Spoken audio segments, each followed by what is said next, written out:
Take it from me, it works fast and you won't stink. Fox News alert, no deal when it comes to the North Korean summit. President Trump heading home after talks with Chairman Kim collapsed. Welcome back to America's Newsroom. I'm Sandra Smith in New York. Hey, Sandra, I'm Bill Hemmer, live again, Hanoi, Vietnam. Our third day here where the summit abruptly ended earlier today. President Trump saying sometimes you got to walk away, with the sticking points being the North Koreans wanted entire sanction relief. The U.S. wants denuclearization in its entirety. They appear to have moved the ball. There's a sense of optimism on behalf of the Americans still. And the president says he and Chairman Kim parted on good terms. We will keep the relationship. We'll see what happens over the next period of time. But as you know, we got our hostages back. There's no more testing. And one of the things, importantly, that Chairman Kim promised me last night is, regardless, he's not going to do testing of rockets and nuclear, not going to do testing. So, you know, I trust him and I take him at his word. I hope that's true. So what happens next? They weren't hanging their heads, that's for sure. Chief White House correspondent John Roberts with me as well tonight here in Hanoi. Hey, John. Hey, good morning to you, Bill. Before we get into what happens next, let's get into what happened. You know, typically it would be unthinkable for a president of the United States to travel halfway around the world for talks with another world leader, only to have the whole thing fall apart. But really, there is no playbook for how things are unfolding with North Korea. This is the first time that there have ever been top-down talks between a president of the United States and a leader of North Korea. And as White House officials told me this week, whatever deal came to pass, or in this case didn't come to pass, would be up to President Trump. So what happened? Kim Jong-un said that he would be willing to close the Yongbyon nuclear facility, but in exchange, he wanted President Trump to lift all of the sanctions against North Korea. Kim, according to President Trump, wasn't willing to budge off that position, so President Trump walked. Listen to how the president described it. They were willing to denuke a large portion of the areas that we wanted, but we couldn't give up all of the sanctions for that. So we continue to work, and we'll see, but we had to walk away from that particular suggestion. Kim's demands demonstrated a fundamental difference in how the two nations view denuclearization. Kim thought that giving up his biggest nuclear facility, which you see in this video here, would be enough of a carrot to get out from the crushing yoke of sanctions. But that would have left him with an arsenal of ballistic missiles, nuclear warheads, and 2 uranium enrichment production facilities. And that was something that President Trump, Bill, just was not willing to do. Yeah. Where do we believe the relationship is now between these two leaders, John? Well, according to President Trump, in that lengthy press conference this morning, the relationship still stands to be very strong. The two leaders still like each other. They still get along with each other. And President Trump said there were no hard feelings about him telling Kim Jong-un no in their negotiations earlier today. Listen here to the president. I think it was very good, very friendly. This wasn't a walk away like you get up and walk out. No, this was very friendly. We shook hands. Now, to your point that you started off with, Bill, what happens next? It is unclear at this point. Kim Jong-un desperately wants to find some way to get out from underneath sanctions. He also wants to normalize relations with the United States. President Trump, though, is saying he doesn't know when the next meeting is going to be. He was asked at that press conference. He said it could be soon. It might not be for a while. So President Trump clearly giving Kim, who will remain here in Hanoi for a state visit tomorrow, something to think about for the future. Bill? Yeah. A few more things, John. Thank you so much. The president said he won't test rockets, he won't test missiles or anything nuclear, and yet no announcement on another summit. So we are on standby for what comes after this. Thank you, John Roberts here in Hanoi. Back to New York. Sandra's got some breaking news in Washington. Thank you, Bill. Michael Cohen back on the Hill this morning, arriving a short time ago for round 3 this week of questioning, this time behind closed doors with the House Intelligence Committee. Texas Congressman Will Hurd sits on that committee. He joined us earlier and told us what he expects.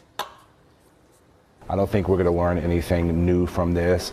And let's be frank, if there were financial crimes that had happened in the past in other organizations, then guess what? Bob Mueller is going to find that out. The FBI will find that out, and we're not going to learn anything new in a closed-door session from Mr. Cohen. That sets it up for us. Catherine Herridge is live from Capitol Hill. That was him. What do you expect?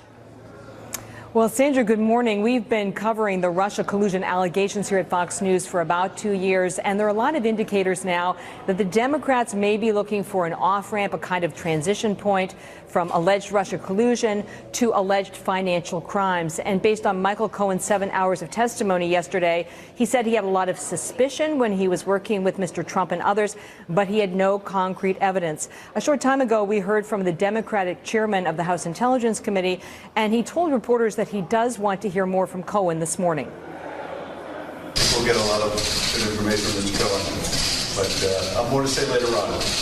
Is there anything from yesterday that you feel like you didn't cover? I don't think time permitted them to go into a lot of what we'll be able to discuss today. I'll have more to say later on. It's important to break down Cohen's 7 hours of testimony when you're looking at the issue of collusion. Michael Cohen's testimony undercut the recent BuzzFeed report that alleged President Trump had directed Michael Cohen to lie to Congress about a Moscow real estate project in 2016. Cohen's testimony also undercut the dossier that was funded by the DNC and the Clinton campaign. The central allegation against Cohen is that he had traveled to Prague in 2016. He testified that was not the case. Cohen also went into detail yesterday about a conversation he says took place in the summer of 2016 involving then candidate Trump political operative Roger Stone, and some new information from the head of WikiLeaks, Julian Assange, about the release of these hacked emails. But shortly after that testimony, Roger Stone said that it was not accurate. After he wrapped up his 7 hours of testimony yesterday, Cohen said he was trying to tell the truth and trying to come clean, and he was grateful for the opportunity. I am humbled. I am thankful to Chairman Cummings for giving me the opportunity today to tell my truth. And I hope that, as Chairman Cummings said, it helps in order to heal America. Cohen heads to jail, as you know, Sandra, in about 2 months' time. And there was another headline sort of related to that during the testimony yesterday. He said he would never accept a pardon from President Trump for the multiple crimes that he's been convicted of, Sandra. All right, Catherine Herridge on the Hill for us. Thank you, Catherine. The Conservative Political Action Conference, meanwhile, or CPAC, underway today in Maryland. Conservatives working on a strategy for winning in 2020, and they are taking aim at socialism. Here's RNC Chairwoman Ronna McDaniel on America's Newsroom earlier today. This election is going to be a fundamental choice about what path we want our country to go on. The path of individual freedom, of liberty, of entrepreneurship, of innovation, the American dream, or a socialist path that Democrats are trying to take us down, where government takes over your health care, your education. They make all these promises. They say it's free. The problem is it's not free. Joining us now, Karl Rove, former White House Deputy Chief of Staff to President George W. Bush and a Fox News contributor. Karl, good morning to you. Morning, Sam. So that was Ronna McDaniel ahead of speaking on the stage at CPAC, sort of giving us a hint at what the message will be and the strategy to rally the base to win big in 2020. What is the message, Karl? Well, the message is that there's a fundamental divide between the two parties today. One, the center-right party, the Republican Party, believes in limited government and personal responsibility and individual freedom. And the Democratic Party is running the risk of being taken over lock, stock, and barrel by its hard left. And I applaud what Republicans are beginning to do on this and what CPAC is beginning to do by treating these issues that the Democrats are putting forward seriously. We shouldn't just mock the Green New Deal. We shouldn't just dismiss Medicare for all or the guaranteed universal wage or the federal jobs guarantee or free college. We ought to take each one of these issues seriously and make a concrete case to the American people that involves 3 steps. One step is why this is bad policy and bad economics. Second of all, how its values are not in keeping with the values that have made America great. And third, And most important and most difficult of all, begin to give a sense of what Republicans believe ought to be done to address each of these issues that is remarkably and clearly different than what the Democrats are increasingly advocating. An example of that, here's Nancy Pelosi talking about the top 10 items on the Democratic-led House agenda. Watch. We have 1 through 10 for the people. One is the clean up government. 2 is the infrastructure bill. 3 is prescription drugs, to lower the cost of prescription. 4 is the Voting Rights Act. 5 is the Equality Act. 6 is the DREAM Act. 7 is paycheck fares. 8 is today, H.R. 8. 9 will be a climate bill. And then we have 10 reserved for something special. So I guess there's a surprise potentially there. But number 1, clean up the government. 2, infrastructure. You heard her there. Dig into where you choose. Yeah. Well, look, what's interesting is there's a gap between Nancy Pelosi, who's sort of an old-style Democrat, and the new Democrats that are coming up, the Elizabeth Warrens, the Bernie Sanders, the Alexandria Ocasio-Cortez. I mean, their priorities are the Green New Deal, Medicare for all, free college, a basic universal wage, guaranteed federal job, all of these things which are the hard left. And so what Nancy Pelosi did was have a more traditional Democrat agenda, at least in the first couple.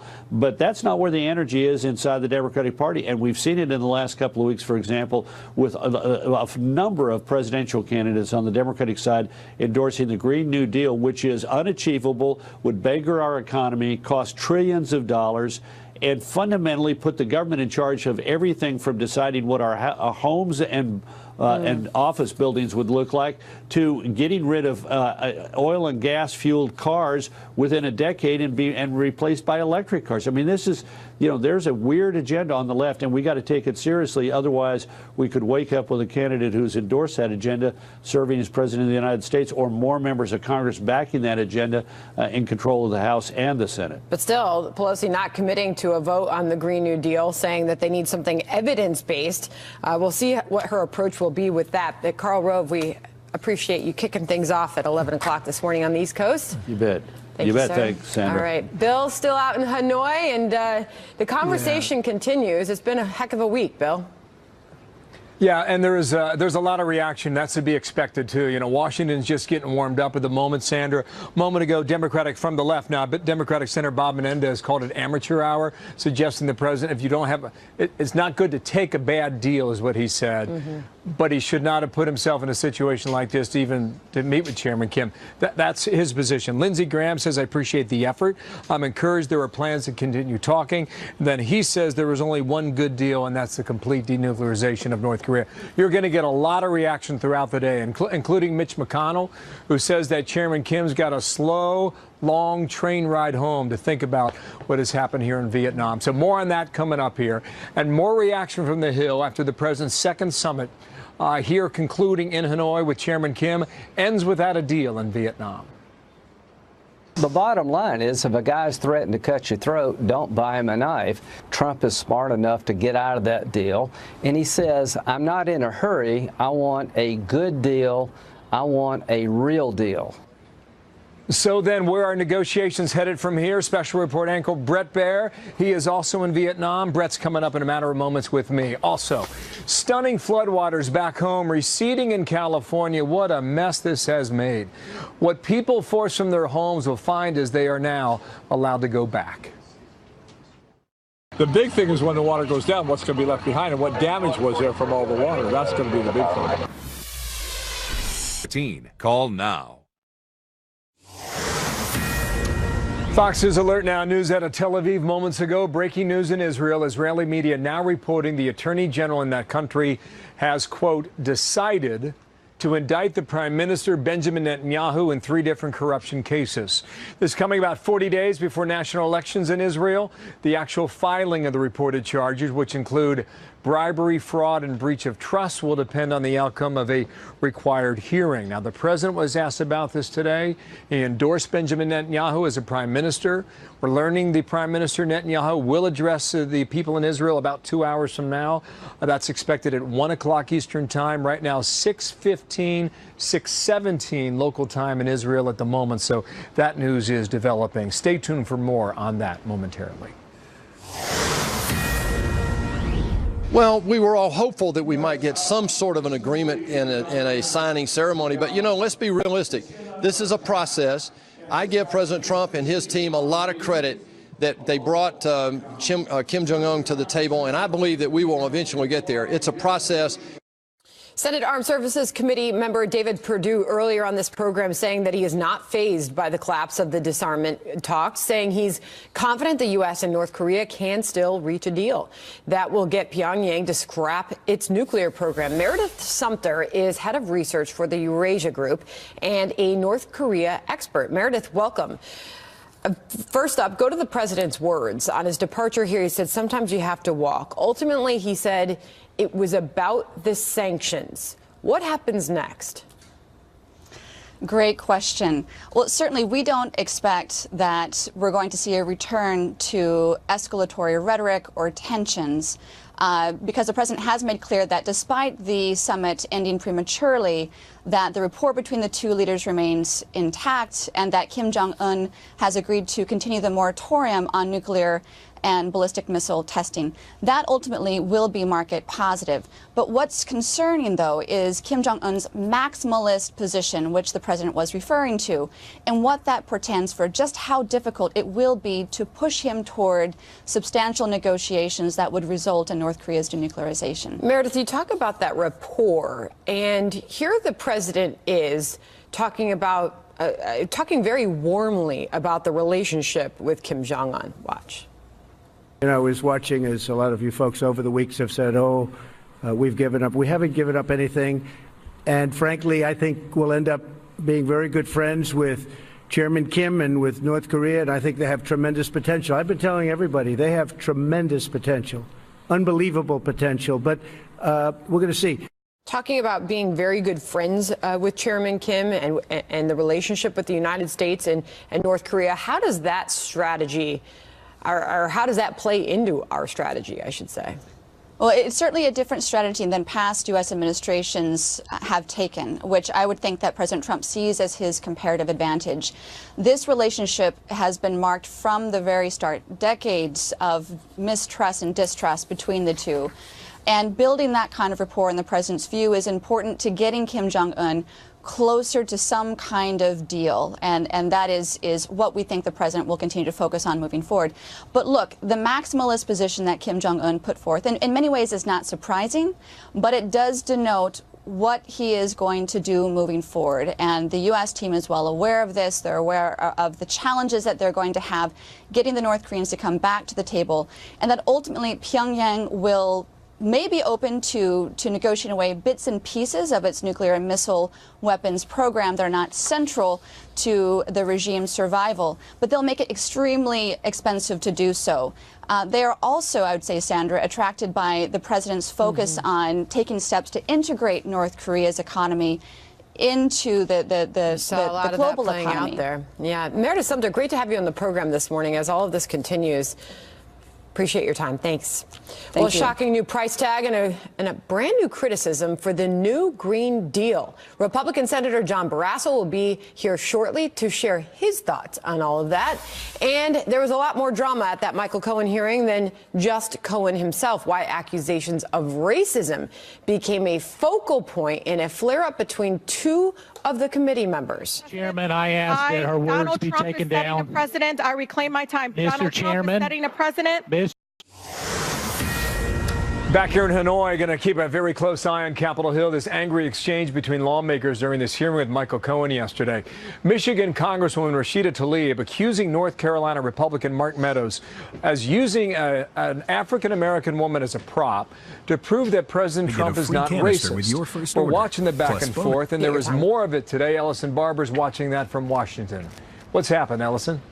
Hey, Bill. Yeah, so a number of headlines came out of the Cohen testimony, and that moment is certainly one of those big headlines. Republican Representative Mark Meadows brought Lynn Patton to the hearing. Patton is a political appointee at the Department of Housing and Urban Development. Before that, she spent years working with the Trump Organization and the Trump family.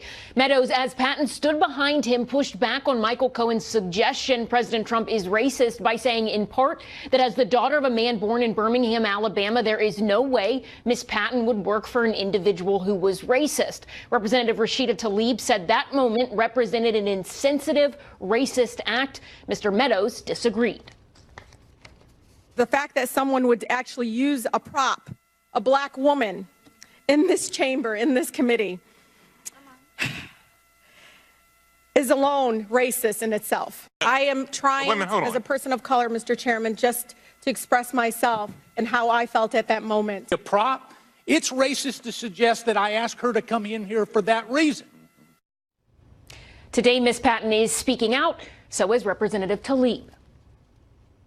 Why does she take the word of a self-confessed perjurer and criminally convicted white man over a black female who's highly educated? That's more racist than being put up there as a quote-unquote prop. It was no disrespect to her at all. But I think for many of us, if we want to talk about race in this country, want to talk about some of the actions by this president. Tlaib maintains she saw Meadows' actions as a teachable moment, one that in her view was an example of what not to do if this country wants to have constructive conversations regarding race. Bill? Wow, Ellison, thank you. Again, Michael Cohen back on the Hill as we speak, behind closed doors, third day of testimony happening right now. Thanks, Ellison. Sandra. After days of heavy rain in Northern California, floodwaters are starting to recede, but officials have not lifted all the evacuation orders yet. Plus, President Trump's second summit with Kim Jong-un ending abruptly without a deal in place. So where do the talks go now? Brett Baer will join us live from Hanoi next. Look, we hope we do more, but everyone's very focused on how we continue to build on this. We are certainly closer today than we were 36 hours ago, and we were closer then than we were a month or two before that. So real progress was made. Evacuation orders remain in effect for parts of Northern California submerged in water. Cities and towns getting battered by a weather system there that dumped rain on the area for days. Claudia Cowan is live from Forestville, California. Claudia? Well, Sandra, that weather system called an atmospheric river, and it parked right over Sonoma County wine country, and boy, did it leave a mess. Many areas are now dealing with significant flooding. In fact, several communities are entirely cut off. Take a look at these aerial shots of downtown Guerneville. 3 days of relentless rain have turned the town into an island. Some 2,000 homes and businesses are inundated with water. More than 4,000 people who call Guerneville home say they are used to flooding after big storms, but this one was too much for some. Previous rains, we could canoe if it got a little bit high, but this time we tried. The canoe flipped over. There was a lot of debris, garbage cans, things of that nature coming. So we knew we were going to need some professional help to get out of there. Indeed, the National Guard is here with their high water trucks and made about 60 rescues yesterday. In some places, the water is 8 feet deep, and it could be another day or so before the roads in and out are passable. The storm also triggering massive mudslides, and in some cases, falling rocks and trees have covered big stretches of roadway. Evacuation orders remain in effect for dozens of communities along the Russian River, which crested overnight at 4.5 feet, the highest level in almost a quarter century, and it is expected to remain well over flood stage for the rest of today. Now, along with flooded buildings, stranded cars are an issue. Some, like this one, got trapped in parking lots. Others got washed away. Folks now have a couple of days of dry weather to clean up what they can before the next series of storms arrives this weekend. Claudia Cowan, thank you. You always have to be prepared to walk. I could have signed an agreement today, and then you people would have said, oh, what a terrible deal, what a terrible thing he did. No, you have to be prepared to walk. And, you know, there was a potential we could have signed something today. I could have 100% signed something today. Well, you heard him. He says sometimes you just got to walk away, and that he did, cutting the nuclear summit with North Korea short today, about a few hours, leaving Vietnam with no deal. Want to bring in my colleague, Brett Baer, hosts a special report here in Hanoi. And good evening to you, sir. Hey. You've talked to some people in the past couple of hours. Yep. What's your sense about what happened? I think they feel confident about the decision. You know, you always hear it, it's better to walk away than sign a bad deal. Hearing that a lot, and I think that that's the sense that they get. Listen, this is a different negotiation than in most cases. Usually you send in teams from the State Department, the diplomats are working the groundwork, the minutia, and then they're stuffing the rabbits in the hat, and then the leaders come in and they pull out a rabbit out of the hat and say, ta-da, this is it. Well, this is different because this regime operates solely from Kim's decision. And so they believe that Singapore was about establishing the relationship, laying the groundwork, and then this was going to move towards deliverables. Kim did not come to the table, was not ready to deliver it all. It had some things on the table, big things, but not all of it. And the president and the Secretary of State said, that's not going to work for us. I agree with your assessment about what you're hearing about their level of confidence. That was my sense being in the press conference with both of them. They felt good about their decision to walk away. You've written a book on this stuff. Yeah. You know, Reagan and Gorbachev met 5 times. And it took until the 3rd time before they really started moving in the right direction. It was my sense through reading your material and others that Gorbachev came to the table because he was willing to go ahead and change. I don't know yet if Chairman Kim is at that same point for him and his countries. Well, I agree with you. In Reykjavik, you know, Reagan was not willing to do the deal that they had on the table, walked away from it, and Gorbachev was surprised that that happened. Here, I think Kim may have been surprised that he wasn't able to kind of sweet talk Trump to a yes. And I think that this decision may leave the North Korean leader here in Vietnam for 2 days saying, what just happened? Mitch McConnell's soundbite about from the floor about a long train ride back to Pyongyang, that's probably true because there's a lot of opportunity that potentially the North Koreans could get out of a deal, and now they don't. And they don't even have a date for another talk yet. Yeah. You mentioned Mitch McConnell. He says it's going to be a long ride home to think about. Go ahead and play this here from the floor of the Senate. Kim Jong-un now has a long train ride home, and he'll have time to reflect on the future that is still within North Korea's grasp. But the president has demonstrated that such a future must be accompanied by real denuclearization. That's a soundbite a lot of people heard loud and clear. You were in Singapore, now in Hanoi. You think about this. The president of the United States has flown halfway around the world, twice in 8 months. My sense is Chairman Kim thought he was going to get something from this. I think, and you looked at his face on the stage and in those meetings, there was a little bit of bewilderment, I think, of the grand scheme of things. You know, he's young, and he's a young leader. Listen, critics also will say about President Trump, he really buttered him up. This is Trump's style. The president butters up people he's talking to, world leaders. But this is a brutal dictator, and he, you know, used a lot of great leader, great guy. We love this relationship. I think critics will pounce on the Otto Warmbier statement in the press conference that the president didn't think that Kim Jong-un knew what was happening to Otto Warmbier, the American who died after he got back from custody here. I think that harkens back to the Saudi, you know, the Crown Prince didn't know about Khashoggi. That sort of thing doesn't sit well with critics. But overall, from this decision, I think there is a confidence in the administration that they did the right thing. I would just add one more thing. Secretary, it's very interesting how everybody's scattered. President Trump was wheels up about, what was it? It was 3 o'clock, 4 o'clock this afternoon local time here, 6-7 hours ago. Secretary Pompeo en route to the Philippines made some comments. The foreign ministry of the North Korean delegation flew to Beijing, China, and Chairman Kim, as you referred, will stay here for another 2 days. What Pompeo said was essentially, they're almost like boxers, they're going back to their rings, and they'll assess what went down here, and then both sides will make their separate decisions as to what to do next. But Pompeo wants to express that they've moved this forward.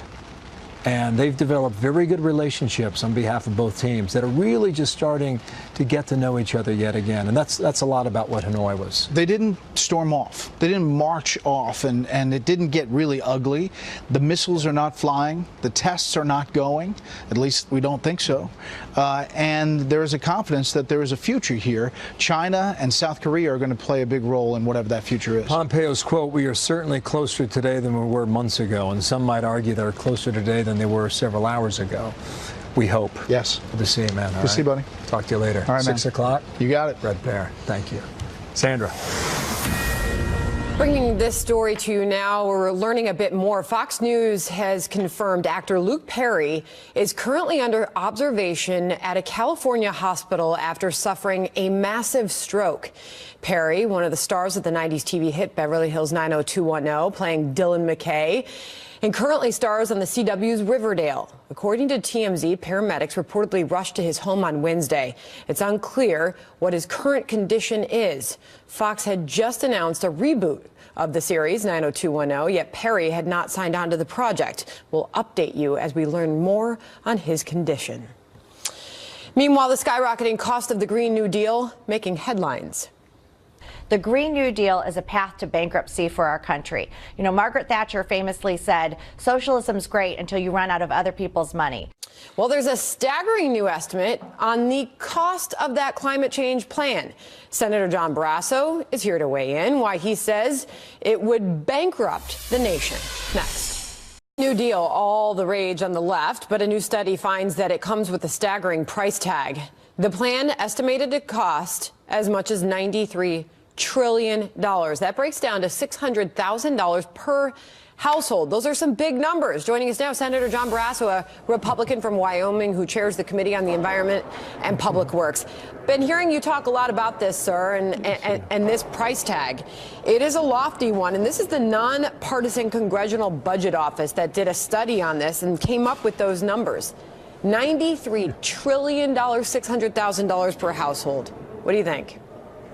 Well, this Green New Deal is a big green bomb that will blow a hole in our strong economy. It will destroy the energy independence we now have from foreign countries. It will destroy what we've been doing to actually lower emissions. The cost to families, electricity alone would go up by about $3,600 per family per year. This is something, Sandra, that we cannot as a nation afford. The economy can't afford it. Our nation can't survive it. But let me tell you what Kamala Harris says back to that. When talking about the Green New Deal, Medicare for all, and the costs involved in all this, she said it's not about a cost, but rather it's a return on investment. You say back to that what? Well, look, the reality of this is, and people around the country know this is a pipe dream that they're talking about, but the problem is all these presidential candidates have endorsed it. This is that hard left turn that the Democrat candidates who are running for president have endorsed. They've signed on to. This is the direction they're going, which will take our economy off the cliff. We cannot as a nation afford it. American families aren't going to be able to do this. They want to eliminate, they're calling for the elimination of all oil, all coal, all natural gas, eliminate all the combustion engines that burn gasoline in this country, do it within 10 years. We need more renewable energy. But right now, wind and solar is only 8% of what we have from a standpoint of energy in the United States for electricity. So the reality of this is that the emissions that they're trying to fight, the United States is only 13% of that. China and India alone are 33% of the global emissions. And that is not going to be solved by the Green New Deal. Even the co-authors of the study, they commit to the plan doesn't come cheap, but even in their analysis, it's such a wide range of numbers that they give for the costs involved in this, because the details of it are still pretty vague. I mean, the resolution's sweeping jobs guarantee, you've heard a lot about that. They're estimating it would cost anywhere from $6.8 trillion to $45 trillion. I mean, that's a big range in costs that we're talking about here. And because of that, Nancy Pelosi, while she speaks in favor of this, she's not committing to a vote on it. Here she is. The other side will say it's about a job loser. It isn't. It's about jobs, jobs, jobs. It's a health issue. Clean air, clean water. It is a defense issue. I salute, as I say, the enthusiasm, but I can't say we're going to take that and pass it. Maybe that's her remaining, realistic about the prospects of something like this ever passing. We have a strong, healthy, growing economy in this country today. You saw the new economic numbers out today. This is the first time in 13 years we've had, for over the course of a year, of 12 months, economic growth of over 3%. There are more people out there. There are more jobs available right now across the country than there are people available to fill those jobs. We have done, through the tax cuts that the Republicans have passed and President Trump has signed, and the regulatory relief that we brought for people, the kind of economic growth that people have hoped for in this country. 5 million new jobs since President Trump took office, 3 million since tax reform has been signed. We're on the right path. This is an absolute mistake, this so-called Green New Deal. All right, Senator Brasso, before we let you go, the president walked away from the summit with Kim Jong-un. No deal. Just want to end with your thoughts on that. What happens next? The president went in there prepared and focused. I think he's very clear-eyed, and on this, he did not blink. The president did absolutely the right thing to walk away. We need to eliminate nuclear weapons from the Korean Peninsula. The president knows that. The American people know it. You see, what Kim wanted was the relief of sanctions. The president said, no, we want something that is verifiable, enforceable. We don't have it at this point. This is going to be a long process, but I will tell you this. The world continues to be a dangerous place, but it is safer today with Donald Trump in the White House than it was the day that Barack Obama left the presidency. Well, Senator, the president walked away and said, really, that's what it came down to, the sanctions. So we'll see what happens next with all that. Senator Brasso, thank you for your time this morning, sir. Thanks, Sandra. All right, well, it is about that time. We're 11 minutes away now from outnumbered top of the hour, and there's Melissa and Katie. Good morning, ladies. Good morning, Sandra. The president's former lawyer, Michael Cohen, back on the Hill today for more testimony. Democrats say Cohen's claims have raised a lot of questions about President Trump's actions, but Republicans say Democrats just want to make it all about impeachment. We will debate that.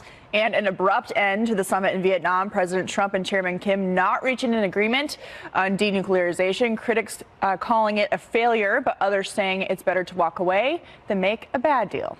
All that plus our hashtag one lucky guy outnumbered top of the hour. Sandra. We look forward to it. Thank you, ladies. Thanks, Sandra. All right, CPAC is underway at this hour in Maryland. Top of the agenda, Democrats and socialism. What conservatives are doing to fight back with their own message in 2020. Next. Sometimes you